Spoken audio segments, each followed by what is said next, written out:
আবেগী স্লোগান না, এটা এমন একটা স্ট্র্যাটেজিক ডক্ট্রিন যা রাষ্ট্রকে জনগণের উপরে স্থাপন করে এবং ক্ষমতাকে সীমাহীন বৈধতা দেয়। তাইলে এই সবার আগে বাংলাদেশ এই স্লোগানের স্ট্র্যাটেজিক ডক্ট্রিনকে হারাইবেন কেমনে? এই প্রথম কৌশল হইতেছে এটাকে আক্রমণ করা যাবে না। আক্রমণ না করে হারানো যায়, খুব চমৎকার ভাবে হারানো যায়, অপরূপ ভাবে হারানো যায়, মোলায়েম ভাবে হারানো যায়।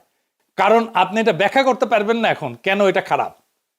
আপনি জন ধরে বুঝাইতে পারবেন না, টাইম নাই, কইতে পারবেন না বুঝিছো এই স্লোগান কিন্তু তোমার স্লোগান। তাই এইটার কৌশল অন্য। কি সেই কৌশল?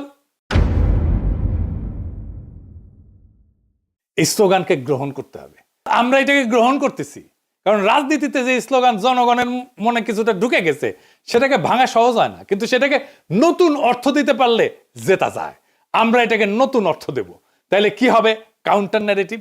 কিভাবে আমরা এই কথাটাকে নতুন মিনিং দিতে পারবো, নতুন অর্থ দিতে পারবো? তাহলে আমাদের এমন একটা স্লোগান আবিষ্কার করতে হবে যেই স্লোগানের মানে এই বিএনপির স্লোগান সবার আগে বাংলাদেশের স্লোগানের অনিবার্য পরিণতি বলে মনে হয়, ডেস্টিনি বলে মনে হয়। কি হইতে পারে সেটা? সবার আগে বাংলাদেশের কাউন্টার ন্যারেটিভ হবে আমরাই বাংলাদেশ। ওরা বলবে সবার আগে বাংলাদেশ, আমরা বলবো সেটাই তো আমরাই বাংলাদেশ। এখানে কোনো ঝগড়া নাই, এখানে কোনো কনফ্রন্টেশন নাই, এখানে কোনো কন্ট্রাডিকশন নাই, এখানে আছে কমপ্লিশন, সম্পূর্ণতা। বিএনপি বলছে কি আগে, আমরা বলছি ওইটা আসলে কি, কেন আমরাই বাংলাদেশ।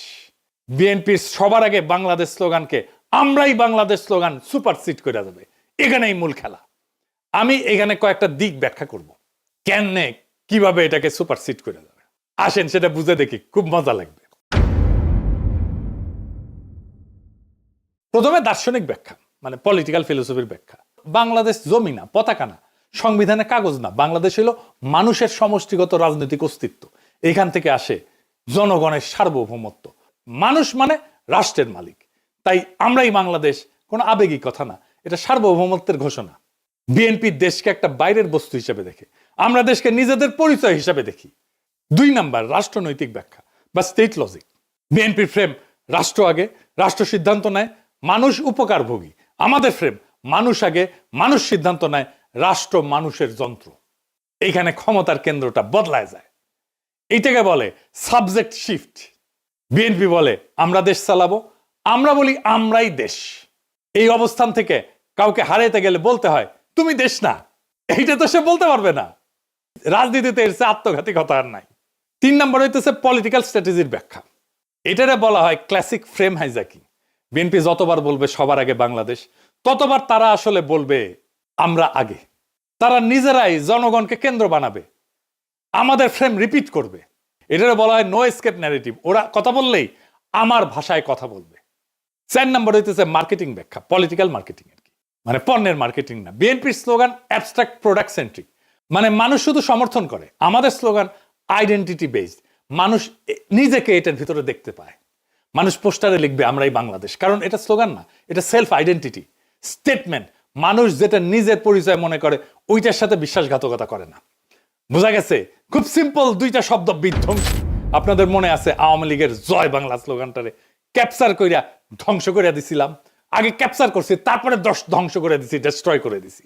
বেশি দিন আগের কথা না, মনে আছে না? যেই স্লোগান তাদেরকে উদ্দীপ্ত করার কথা, সেই স্লোগানটাকে আগে ক্যাপচার কইরা ধ্বংস করে দিছিলাম একেবারে পুরাপুরি।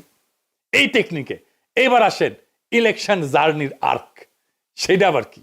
এটা আসলে কি? নয়া জিনিস করছেন দাদা। কঠিন মনে হচ্ছে? আরে কঠিন না, সেল চালাইয়া বুঝে যাবেন। আসেন সেল চালাইয়া বুঝে নেই। এইটা আসলে ভোটের আগে থেকে ক্ষমতায় যাওয়ার পর পর্যন্ত জনগণকে একসাথে নিজের সাথে যুক্ত রাখার রোডম্যাপ, পথ নকশা। এখানে ভোট শুধু একটা ঘটনা।